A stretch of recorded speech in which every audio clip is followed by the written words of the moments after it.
Hi friends, welcome to SBK English Academy. I am Saran Vasappa, teacher of English in a government model school, Karnataka state. Today's class we will discuss very important topic of English literature, that is Victorian prose. In the last videos we discussed Victorian poetry, Victorian novel, and today that is Victorian prose. So if you haven't subscribed to my channel, please subscribe now. Do it today only. I am preparing the videos on all the whole literature. So mainly important and very eminent prose writers of Victorian age are. Now we have to look at Thomas Carlyle, John Ruskin, Matthew Arnold, Cardinal Newman, and Thomas Babington Macaulay. So or these five people are the great prose writers or the essayists of Victorian age. Now we have to look at one by one in detail of their works and their contribution to English literature. See, now look at Victorian prose. See, the Victorian period was one of the democracy and reform. So this age is called as the golden age in the history of English literature. See, Victoria Queen patronized many prose writers in her kingdom. These two words encompass changes in political, social, intellectual, religious fields unparalleled in any previous period of British literature. Material property, coupled with brilliant prospects for its indefinite continuance, opened by science and technology, induced in most people a mood of optimism and complacency. So, the most important writers of this age are, see, the first one is Thomas Carlyle, who lived from 1795 to 1881. He was born in the village of Ecclefechon in Dumfriesshire, was the eldest son of Calvinist, mason, and small farmer. Next point, that is educated. He was educated in local schools and at Edinburgh University, which he left without a degree. Next, that is he studied divinity and law and dedicated to on literature. He was deeply influenced by Goethe. See, Thomas Carlyle was greatly influenced by Goethe. He visited London, met Cambridge, and wrote his Life of Schiller in 1825. He married Jane Wells, an intelligent and witty lady of higher social status. He wrote miscellaneous essay, Sortus Resortus, and part of the French Revolution. So these two essays are very important of his works. So Sortus Resortus, there is a question in the every year question paper on these two essays. In the last year's case set question was on this Sortus Resortus. Next work is Heroes and Hero Worship, which was published in 1841, a series of lectures. So now we have to look at works of Carlyle. His social political works. See, Chartism, past and present, latter day pamphlets, now historical works. See, the French Revolution, which was published in 1837, the letters and speeches of Oliver Cromwell, published in 1845. Now, monumental works, History of Frederick the Great, which was published in 1858 and 65. He had spent 14 years for this work. He was awarded the German Order of Merit for the recognition of this work, but he rejected it. Next, Life of John Stalling, which was published in 1861. Reminiscences and the Letters and Memorials of Jane Wells. It was published posthumously. Posthumously means after the death of writer. So now to see a little detail, brief detail about Sartus Resortus. It was rejected by the publisher and appeared in the installment of Fraser's Magazine in 1834. It was published in the book form in 1839. It is strange mixture of autobiographical and German mysticism. It sets forth the philosophy of clothes, propounded by the imaginary German professor of things in general Diogenes Theophilsdorf. See, it is his great philosophical work. I told you it was asked which of the following is the philosophical work of Thomas Carlyle. So that is Sartus Resartus. It was asked in the previous case set question paper. Now to look at John Ruskin, lived between 1819 and 1900. Carlyle was his master. He was born in London and educated at home and at Oxford. At 17, he entered Christ's College, Oxford, where he won the Newdigate Prize for his Salret and Elephanta, a poem on the dawn of Christianity in India. In 1870, he was elected the first professor of fine arts at Oxford. Now to look at works. Modern Painters, 1843 to 60. It was published in 5 volumes. The Seven Lamps of Architecture, published in 1849. The Stones of Venice, 1851-53, in 3 volumes, a work as ambitious as the first named. Works of Social Criticism. Unto the Last, this book greatly influenced on Mahatma Gandhiji.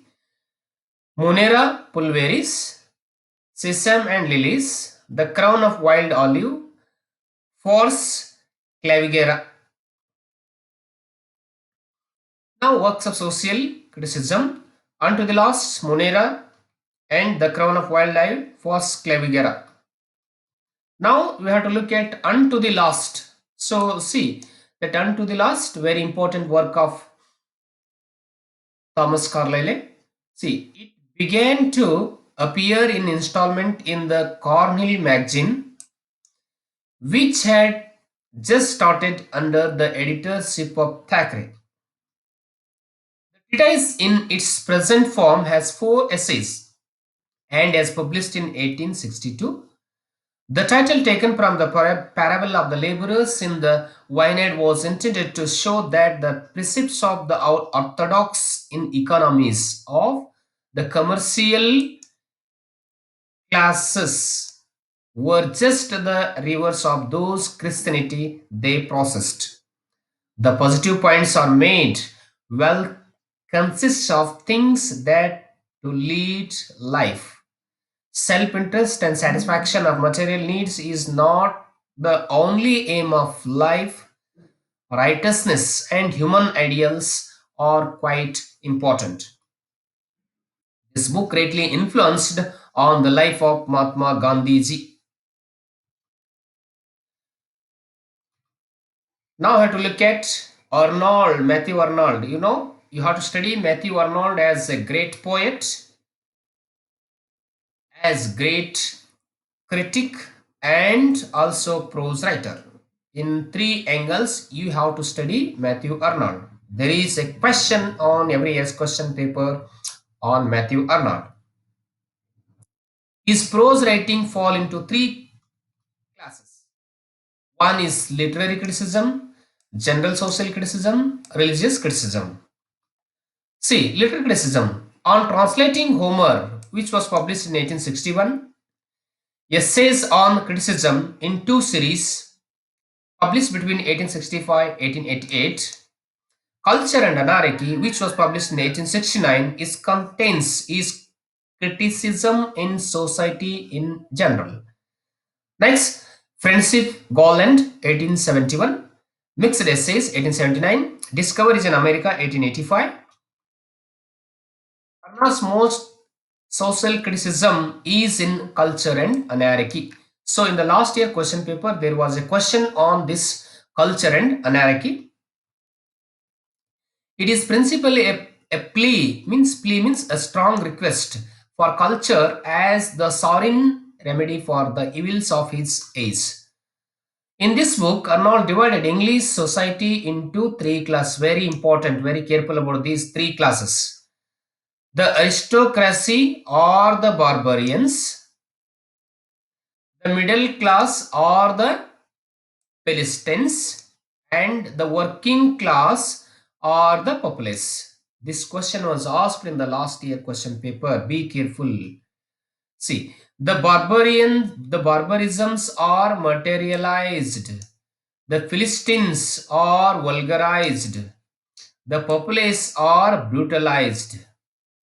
Of these three classes, the Philistines were the most important. They were the backbone of the society, according to Matthew Arnold. Now we go to Cardinal Newman, the most important prose writer of Victorian age. He lived between 1801 and 1819. Newman resolved his doubts by taking the definitive step of embracing Roman Catholicism. Both rebelled against materialism and but from different point of view. His father was a London banker of Dutch origin and his mother was from French Protestant family. After private schooling, he went to Trinity College, Oxford. He was selected as a fellow Oriel College, in which capacity he led a scholarly life for years. In 1824, he was ordained as an Anglican priest and in 1828 was appointed vicar of St. Mary's, the University Church. Look at works of Cardinal Newman, The Dream of Gerontius, The Development of Christian Doctrine, in which was published in 1845, The Grammar of Assent, which was published in 1870, Loss and Gain, Callista are two religious novels. So see, these two are religious novels. Loss and Gain and Callista are. Ideas of University, which was published in 1852, a collection of lectures delivered by Newman as rector of the Catholic University in Dublin. Apology Pro Vita Su, which was published in 1864, is a spiritual autobiography written in reply to Kingsley's chains of dishonesty against the Church of Rome and against Newman himself, The Dream of Gerontius. The Development of Christian Doctrine, which was published in 1845. The Grammar Assent, 1870. The Loss and Gain, Callista, two novels. The Ideas of University, 1852, a collection of lectures delivered by Newman as rector of the Catholic University in Dublin. It is repeated, I think. Apology for Vista, which was published in 1864, is a spiritual autobiography written in reply to Kingsley's charge of dishonesty against the Church of Rome and against Newman himself. Very important poet, essay writer of this Victorian age is Thomas Babington Macaulay. See, he was the most thorough and the most brilliant representative of early Victorians. He believed in individual revolution, laissez-faire economics, parliamentary reforms, continued material prosperity and progress. The eldest child of George Macaulay, wealthy merchant, very zealous in the anti-slavery cause. After attending a private school, he went to Trinity College, Cambridge, where he took an ordinary degree because of his abhorrence of mathematics. See, his works. See, history of England from accession of James II, laser-pen syndrome, critical and historical essays, social and industrial capacities of Negroes. So these five are the main important prose writer or essays of Victorian age. So every year's question paper, there is a question on these five essayists or the prose writers of Victorian age. I think you will read it carefully and note down some notes in your notebooks. This will help you to prepare well for the next coming examination. Keep on watching, like my videos, promote me and support me, and also share to your friends in other groups, other states also. Thank you for watching. Keep on watching these videos.